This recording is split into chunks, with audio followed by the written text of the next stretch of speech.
Lagos people talk plenty, but there is one story that everybody lowers their voice to tell. The story of the midnight taxi. They say the taxi does not carry passengers for money. It carries souls. The unlucky ones who enter never reach their destination, and their bodies are never found. It was on Friday night when Tunde, a young banker, closed late from work. The streets were half dead, only a few hawkers packing their goods. He checked his wristwatch, 12:03 a.m. No bus, no Okada, just silence. Then he saw it.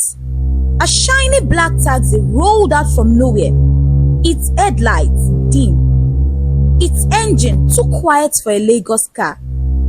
The driver didn't honk, didn't shout. Where you dey go? He just parked and stared at Tunde through the windscreen. Something felt wrong. The inside of the car looked too dark, as if the light refused to enter. Still, Tunde walked closer. When he opened the back door, his heart skipped. 3 people were already sitting inside, stiff, silent, eyes wide open, like mannequins. But when the car light blinked, he could swear he saw one of them smile. Now tell me, if you were Tunde, would you still enter that taxi? Tunde's hand shook as he held the car door. His mind told him to run, but his legs felt heavy. Lagos at midnight is not a place you want to walk alone. Armed robbers, ritualists, or worse could appear from the shadows. The taxi seemed like the only way out. He swallowed hard and stepped inside.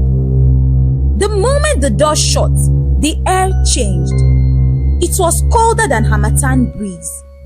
He rubbed his arms, wondering why a taxi in Lagos would be this cold without AC. The 3 passengers inside didn't say a word. Their clothes looked old, like something from the 70s. The woman by the window wore a faded gele, her face powdered white, lips cracked. The man in the middle had a stiff smile plastered on his face, but his eyes never blinked. The last figure was sitting in the corner, head bent down, as if sleeping. Where you dey go? The driver asked again, his voice low, slow, almost like 2 people were speaking at the same time. Tunde coughed. Ojota side. The driver nodded and started the engine. The taxi moved smoothly, too smoothly, gliding like it wasn't touching the road. No bumps, no potholes, no Danford drivers shouting. Lagos was never this quiet. Tunde tried to calm himself. Maybe it was just stress. Maybe he was overthinking. But then, he noticed something strange. The street outside the window was not the Lagos he knew. The signboards were blank, the shops empty, and every human figure on the road walked without a face. He turned to the woman beside him. Her head was slightly tilted now, and her eyes were fixed on him, wide, unblinking, cold. "Good evening, ma," Tunde muttered, forcing a smile. Slowly, so slowly, her lips stretched. The smile was not warm. It was the kind of smile you see in a coffin. Tunde's stomach knotted.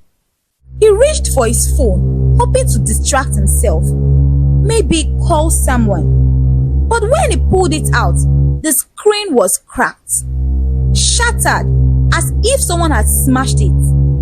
He had left the office with it perfectly fine. The driver chuckled. "No need to call anyone, they can't hear you." Tunde froze. How did he know what he was trying to do? The man in the middle suddenly leaned closer, his stiff smile widening. "First time?" he whispered. Tunde's mouth went dry.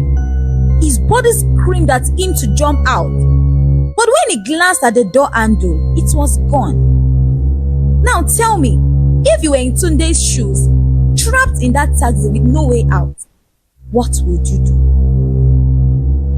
The taxi kept gliding through the empty roads. Tunde pressed the spam against the window, hoping to feel the vibration of the street. But it was like glass floating in air. No sound of tires, no sound of engine, only silence, broken by the driver's strange humming. Then suddenly, the car slowed down. They stopped in front of a small buka that Tunde knew should not even exist on that street. The buka had no signboard, no generator sound, no customer, just dim lantern lights flickering weakly inside. The woman with the powdered face turned to Tunde. Her voice was dry, like sandpaper rubbing together. We have to eat before the journey continues. Eat? At midnight? In a ghostly buka? Tunde forced out a nervous laugh. Me, I'm not hungry, oh. Her eyes narrowed. Nobody refuses the feast. Before he could answer, the sleeping passenger in the corner raised his head. Tunde almost screamed. The man's face was pale. His eye sockets hollow, no eyeballs, just dark holes staring straight at him. Yet somehow, he could feel the gaze, heavy, crushing. The driver looked into the mirror. Everyone must calm down. Tunde's hands shook as he touched the door. This time, the handle was back. He stepped out, and his legs nearly gave way. The air outside was thicker, smelling of blood and rotten meat. Inside the buka, the tables were set with food, but not normal food. On one plate, there was a roasted human head, blackened but still fresh. Another plate carried what looked like roasted intestines.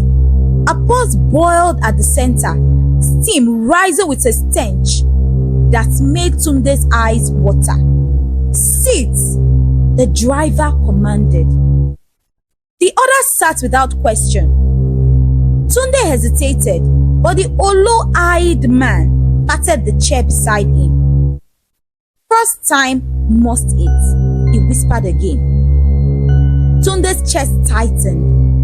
He wanted to run, but where would he run to? The road behind them was dark, endless. The world outside was not even Lagos anymore. The woman placed a plate before him, a piece of meat dripping with oily blood. Eat. Tunde shook his head. Please, I can't. The driver's chuckle filled the room. If you don't eat, then you will be the meal for the next passenger. Tunde's heart skipped. He stared at the meat again, his hand trembling. The smell made him want to vomit. Tunde's throat dried up as he stared at the bloody meat on his plate. The woman with the powdered face leaned closer, her breath smelling of smoke and palm oil. Eat it, she hissed. It's only one bite. The hollow-eyed man kept drumming his long fingers on the wooden table, his head tilting like a lizard watching prey. The driver sat opposite, smiling as if he already knew what choice Tunde would make. Tunde swallowed hard. His mind raced. If he refused, they would turn him into food. If he agreed, he didn't even know what kind of meat it was. His body trembled.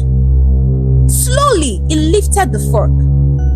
His hands shook so much that the meat slipped back onto the plate. The others laughed, a dry, empty laughter that made the room colder. He stabbed the meat again, raised it close to his mouth. The smell was unbearable, like burnt hair mixed with rotten fish. His stomach twisted. He closed his eyes, whispered a silent prayer, and forced the meat into his mouth. It was chewy, though salty. But then, something snapped between his teeth. A fingernail. Tunde gasped. He spat it out quickly, coughing as tears filled his eyes. The woman clapped her hands once. Good! He has eaten. He belongs now. The hollow-eyed man leaned closer, his voice like a whisper from a grave. Now you can travel with us. Tunde pushed the plate away, his chest rising and falling. Travel to where? He shouted. Nobody answered. Instead, the driver stood, adjusting his cap. It is time. The feast is done. Back into the car. They all rose in unison. Tunde tried to stay seated, but the chair beneath him scrapped backward on its own, pushing him up. Fear swallowed him whole. He looked around the buka one last time and nearly fainted. The walls were gone. The buka had melted away, replaced by rows of white tombstones glowing in the night. The table they sat on was resting on graves. The pot that boiled in the center was bubbling on a headstone marked with fresh blood. The woman touched his shoulder. Her fingers were ice cold. Let's continue the ride. Tunde staggered back to the taxi with them. This time, when he opened the door, he noticed something new. The seats inside were no longer leather. They were stitched human skin, stretched and sewn with bone needles.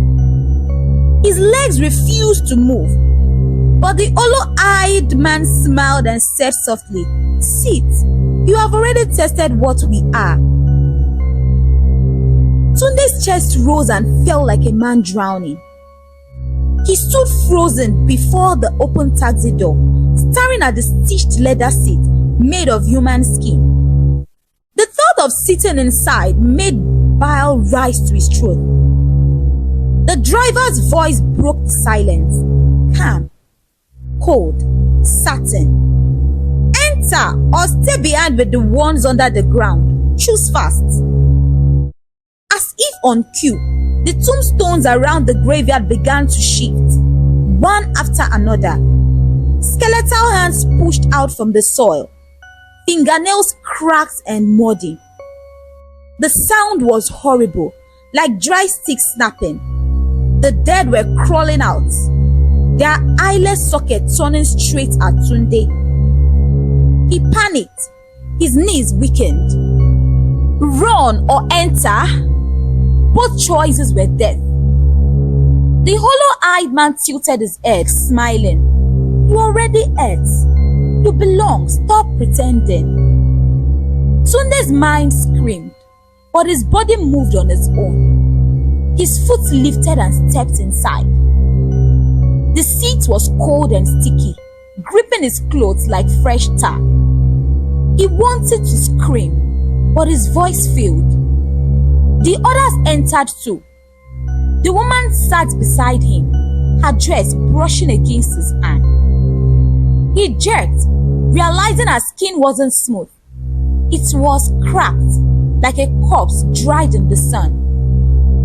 The driver turned the ignition. The engine growled, not like a car, but like a beast waking from sleep. The taxi rolled forward, straight through the graveyard. Tombstones bent out of the way as if bowing.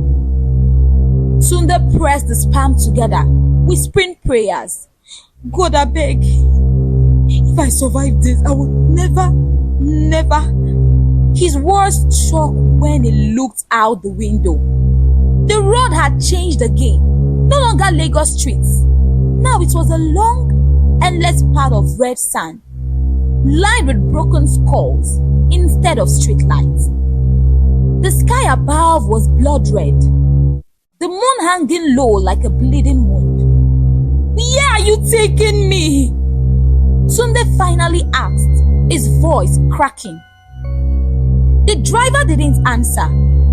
Instead, the woman leaned close, her powdered face inches from his. "We are taking you to the wedding." Tunde's skin crawled. Wedding? Whose wedding? Her lips stretched into a smile too wide for her face. "You will see." The hollow-eyed man laughed softly, drumming his fingers again. Each tap echoed inside Tunde's head like a hammer striking metal. Suddenly, the taxi swerved violently. Ahead of them, a massive gate stood tall, made of bones tied together with veins. On top of it, skulls were mounted, their mouths open as if screaming. The driver stopped the car. "We've arrived." The gates began to open on their own, creaking like rusted hinges. From inside, drums started beating, slow, heavy, like heartbeats. Tunde gripped the seat. His heart pounded. One thought filled his mind. What kind of wedding needs the dead as guests? Now let me ask you, would you step out of that taxi into the land beyond the bone gate? Or would you fight to stay inside with monsters smiling at you? The gates groaned louder as they opened. Tunde's hands trembled on his knees, sweat soaking his shirt. Inside, he could see a courtyard lit with fire, but the flames were green instead of red or yellow. The air smelled like burnt hair and rotten meat. "Out!" the driver said. Tunde shook his head, pressing himself against the seat. "I no fit, abeg. I no fit." But the woman sighed in, leaned close, her cracked fingers clawing into his hand. The pain shot through his body as her nails dug deep. "Out," she whispered, "or they will drag you." As if summoned, shadows moved around the gate, hundreds of them. They looked human but twisted. Some had no heads. Some crawled on all fours. Some were just bones walking. They were waiting. Tunde's mind screamed, but he knew there was no choice. With shaky legs, he stepped down from the taxi. His feet touched the soil. It was hot, almost burning. The hollow-eyed man followed, and the woman glided behind him. The driver didn't move. He only watched through the cracked mirror, smiling faintly. As Tunde crossed the gate, the shadows parted, making way. The drums grew louder. The air carried whispers, voices that didn't belong to the living. And then he saw it. A massive hall built entirely from bones, rising like a palace. Skulls lined the walls like ornaments. At the top, a banner stitched with human skin read, "The wedding feast awaits." Tunde's heart dropped. He turned to the hollow-eyed man. Whose wedding? The man smiled wider, his hollow socket burning faintly with green fire. "The bride is waiting. You will see soon." As they entered the hall, the shadows followed, chanting words Tunde couldn't understand. The air thickened. Something evil was breathing down his neck. Tunde swallowed hard. His chest tightened. If I step further, I no go come back alive. And yet, his legs kept moving. The hall smelled of decay. Bones cracked under Tunde's shoes as he walked, his steps echoing. All around, skeletons sat like wedding guests, their heads turning as if they were alive. Some grinned with broken jaws, some drummed with their ribs, others clapped with empty hands. At the center, a long table stretched, filled with plates of raw meat, skulls, and red liquid that steamed like soup. Tunde gagged. He wanted to run, but the hollow-eyed man pressed a cold hand on his back, forcing him forward. Then he saw her, the bride. She sat at the far end, wearing a torn white gown that dragged on the bloody floor. Her wrists were chained to the chair, her head covered with a veil.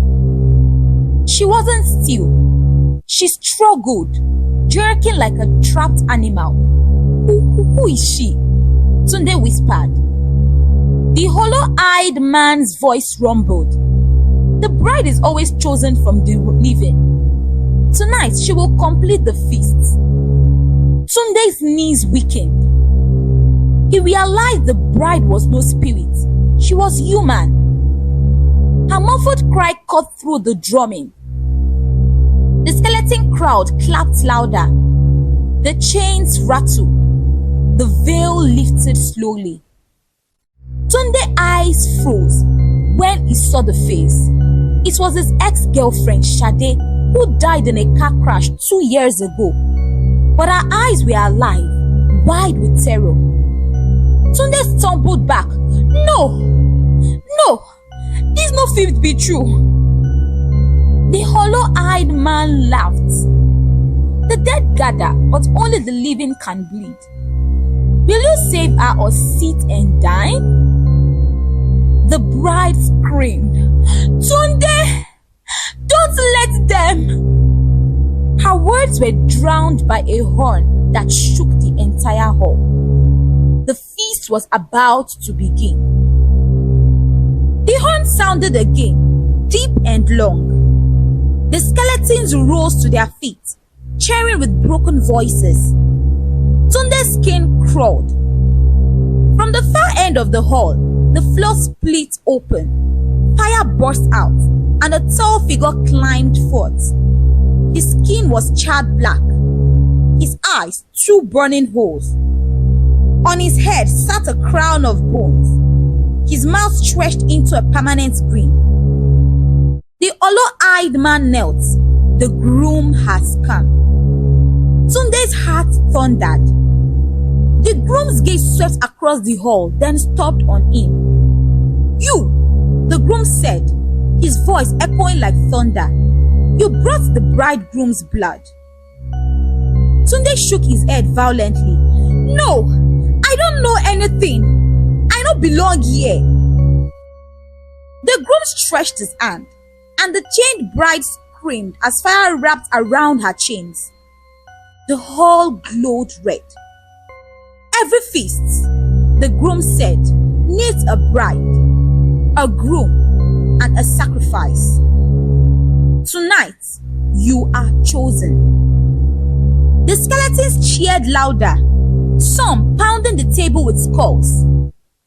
Tunde staggered back, but the hollow-eyed man blocked him. The groom raised a blade made of bone, pointing it at Tunde. Kneel, accept your role. Tunde's lip shook.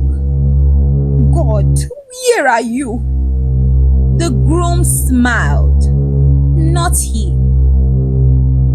Tunde dropped to his knees, not out of obedience, but weakness.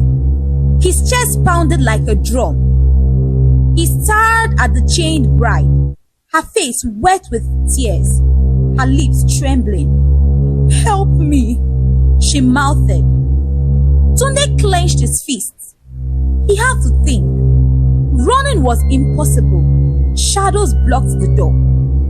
Skeletons filled the hall, and the groom's fiery eyes burned through him. Wait, Tunde said suddenly. His voice cracked, but he forced strength into it. Even I want sacrifice, why me? I don't even belong here. Choose another. The groom tilted his head. The fire dimmed. The hollow-eyed man whispered something into the groom's ear. The groom's grin widened. You speak of bargains? Very well, we love bargains. Tunde swallowed hard. What kind of bargain? The groom pointed to the skeleton crown. Bring us another living soul before the last drum beats. Then you may go free. Tunde froze. Another living soul? That meant dragging an innocent person into this nightmare. His stomach churned. The groom's blade ovaled close. Fail, and you will serve here forever. A new skeleton at my table. The bride screamed. The horn blew once more. The countdown had started. Suddenly, the hall spun. Tunde blinked, and he was back on the dark Lagos streets, right where he had entered the taxi. His shirt was wet, his legs shaking. The taxi was still parked beside him, its engine humming low. Time is running, a whisper hissed in his ear. He turned, no one was there. Tunde stumbled forward. He had until the final drum to find another living soul. His heart raced. The streets were quiet, but in Lagos, someone was already around. At the bus stop ahead, he saw a young woman dragging a market load, yawning as she walked. She looked tired, harmless. His stomach twisted. Was he really about to lead her into death? The whisper returned. Do it or be trapped forever. Tunde closed his eyes. He remembered the bride screaming. He remembered the groom's grin. His body trembled with fear. He walked toward the woman. His voice cracked. Sister, you dey go where? You need lifts? The woman eyed him suspiciously, then nodded slowly. The taxi headlights blinked once in the distance. The trap was waiting. The woman dragged her market load slowly, her head tie slipping as she yawned. Tunde's palms sweated. The taxi headlights flickered again like eyes watching. The whisper in his ear was growing sharper. Bring her before the last drum. He took one more step toward her. His mouth opened, but no words came. Instead, he saw her face clearly. Wrinkles, tired eyes, calloused hands. She was just a hustling mother. Something inside him screamed, "This is not right." The whisper changed tone, now harsh, angry. Do it, or you are ours forever. His head throbbed. He gripped his temples, trying to shut it out. Brother, you dey okay? The woman asked, frowning. Tunde forced a smile. Yes, I dey. I just... Suddenly, behind her, another figure appeared. A drunk man staggered from the roadside beer joint, muttering and cursing. He almost fell into the gutter. The whisper hissed again, softer now. Take him, he is useless. No one will miss him. Tunde's heart raced. The drunk man collapsed near the road, groaning. Easy prey. He turned back to the tired woman. She had already started walking away, shaking her head. The choice was in front of him. Was the survivor worth another life? The drum sounded once, shaking the ground. The countdown was moving. Tunde's body moved before his mind did. He grabbed the drunk man by the arm. The man smelled of cheap gin, his eyes half shut. Guy, Tunde whispered, you need taxi? I go help you. The drunk man mumbled, Taxi? Yes, abeg, carry me. The taxi headlights flashed brighter. The door creaking opened by itself. The inside glowed red, faint shadows shifting across the seats. Tunde's stomach twisted, but he kept pulling the drunk man. Every step felt like betrayal. They reached the car. The drunk man slumped inside without resistance, sighing as if relieved. Tunde froze at the door, staring at the red glow. The whisper purred. Good, now close the door. But then, the drunk man lifted his head. His eyes rolled back and his voice changed. Tunde stumbled back. Waiting, you know my name? The drunk man smiled, but it wasn't his smile. His teeth looked too sharp. His tongue was black. You cannot cheat death. You belong here too. Before Tunde could run, skeletal hands burst out from the seat, dragging the drunk man down into the floor. His scream echoed as the taxi swallowed him whole. The door slammed shut. The headlights went off. Silence. Tunde gasped, stumbling backward. He thought he had fulfilled the bargain, but deep inside, he knew it wasn't over. The drum sounded again, louder. The ground cracked open beneath Tunde's feet. He fell on his knees, clutching his head. The whisper now laughed cruelly. You fool! You think a drunk soul is enough? You think you can trick the groom? Tunde screamed, but I brought him. I did what Una wants. The voice roared. The feast requires the pure. Only the innocent can replace you. You failed.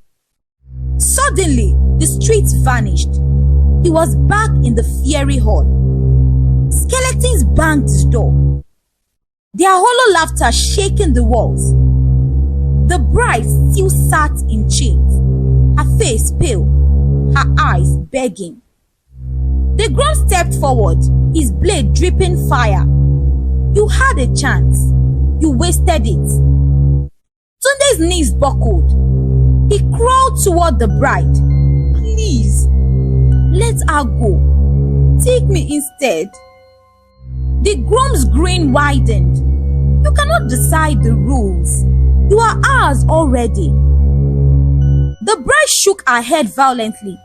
Tunde, don't beg them. Fight. The groom lifted his blade high. The skeletons cheered louder. The drums pounded for the third time. Tunde shut his eyes. His lips trembled. If na fight, then I go fight. The groom swung the blade. Tunde rolled aside, the fire slicing the ground. He grabbed the broken bone from the floor, clutching it like a weapon. His heart thundered. The groom laughed. You think a bone can fight fire? But Tunde didn't listen. He charged, stabbing the bone into the groom's chest.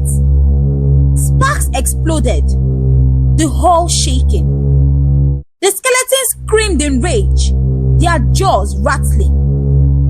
The groom staggered but didn't fall. Instead, he roared, sending Tunde flying across the hall. He slammed into the table, skulls rolling onto the floor. The bride screamed his name. Her chains glowed red, burning deeper into her skin. Tunde struggled to his feet. Even I won't carry me, I no go easy. He picked up another bone. This one sharper, glowing faintly. Something about it felt different. The groom noticed and hesitated for the first time. That bone, no. The groom backed. Tunde realized it wasn't just a bone. It was a relic, a weapon hidden in the hall itself. The drum pounded again. The final beat was near. He clutched the bone tightly, facing the groom. This was the last chance. The groom charged, fire spilling from his blade. Tunde met him head-on, plunging the glowing bone straight into his chest. A blinding light exploded through the hall. Skeletons shrieked. collapsing into heaps of dust. The groom roared in pain, his body splitting with cracks of fire. No, you cannot end the feast. The bride's chain shattered. She fell to the ground, crawling toward Tunde. The hall shook violently. Flames consumed the walls.